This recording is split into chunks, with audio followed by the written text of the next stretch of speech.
when is it appropriate to use deadly force?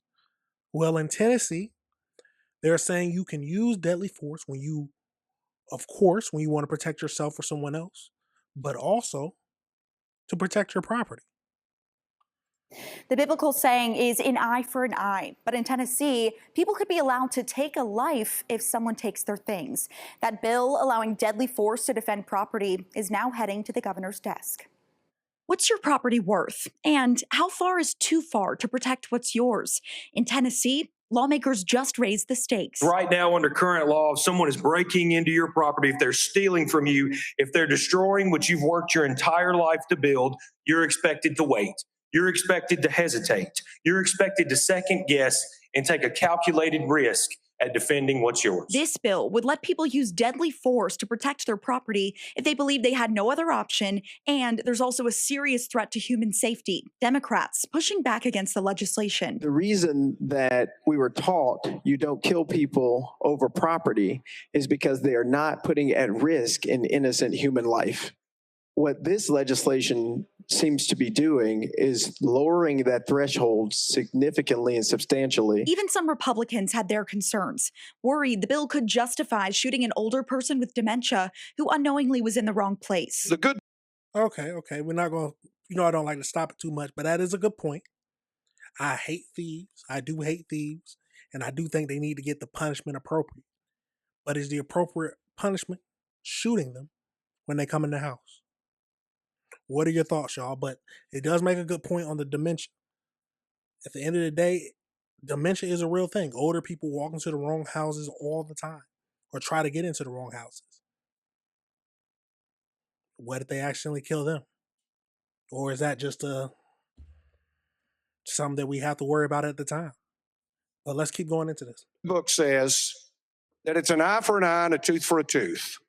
And what that really is given to humanity for is to restrain us from going after someone in a greater way than they have harmed us. My concern here, Representative Capley, is that you're saying, what I'm hearing you say, is that if someone is stealing from you, not harming you in the sense that they're going to kill you, but if they're stealing from you and your property, or maybe they're in the wrong place at the wrong time, that you could do something more than an eye for an eye or a tooth for a tooth. But before House lawmakers could vote on the bill, debate got personal. I think the people of your district deserve better. And I hope you would be very serious in considering legislation like this. And you can laugh all you want, but I see that your answers are non-existent, just like your hairline. I call Representative Jones of Davidson out of order in violation of Rule 19. Lawmakers casting a formal vote.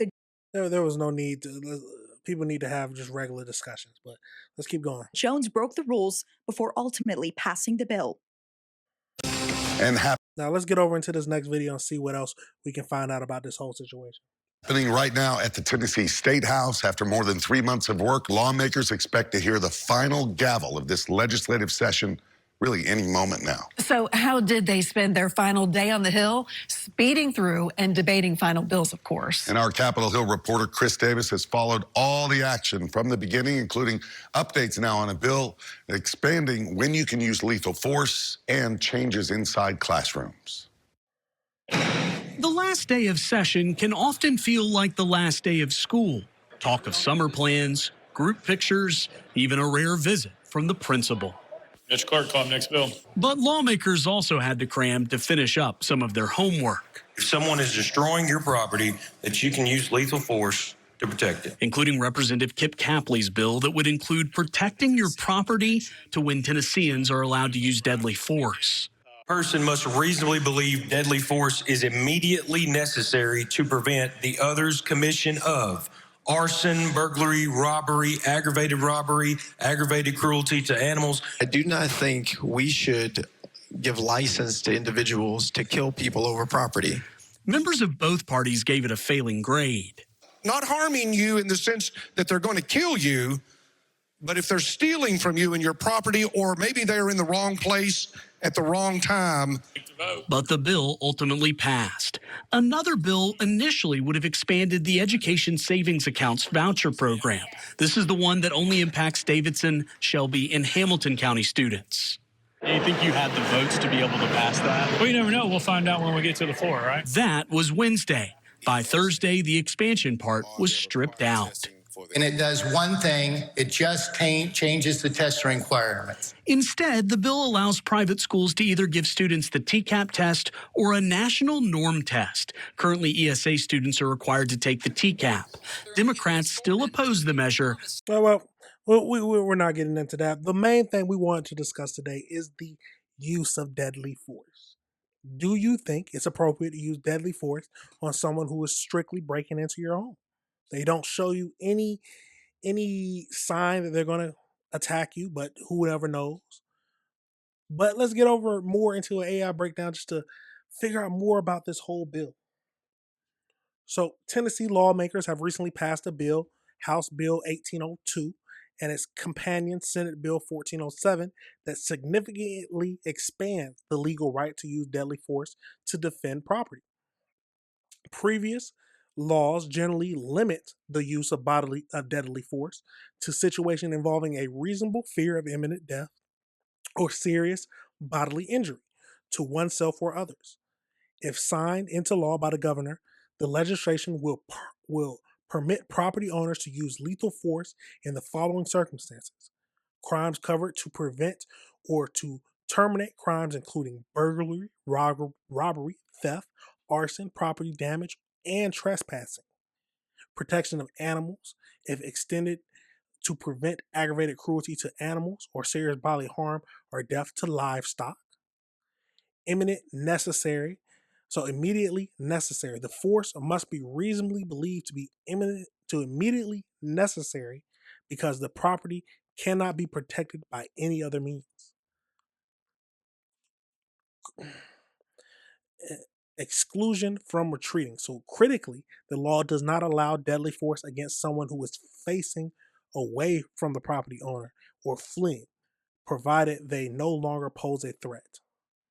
Okay, that's good. That's good.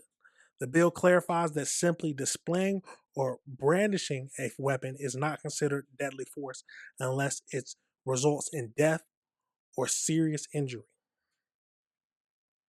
So it was passed by the House and the Senate of late this month and is currently awaiting the governor's signature.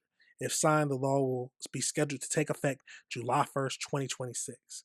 Now, I did have a question on what all states also allow a similar thing. So it's very few, but very few allow it specifically to protect property alone. Tennessee's new bill makes it one of only a handful of states with such protection. So we have Texas, Kentucky, Alaska, and Louisiana. In most U.S. states, the law follows these principles. Castle Doctrine. You can use deadly force in your home if you fear for your life, but not typically to stop someone from just stealing a TV or a car. So most states require force to be proportionate. For example, California and New York explicitly state that deadly force is almost never justified for property protection alone. And then even in states like Texas and Tennessee, shooting a fleeing person who no longer poses a threat is generally illegal unless they are escaping with irreplaceable property that cannot be recovered otherwise. I wonder what they consider irreplaceable. I'm assuming something that's historical, can't be bought with money, stuff like that, can't be replaced. But that is what's happening in Tennessee right now, y'all. What are your thoughts? Do you think that it's appropriate to be using deadly force for someone who is coming in your house trying to steal your things? Or should it only be left up to when you felt your life is in true danger? Let me know your thoughts on that situation, y'all. Let me know if you disagree with anything I said. The world is a crazy place, but these are the things we have to talk about. What are your thoughts?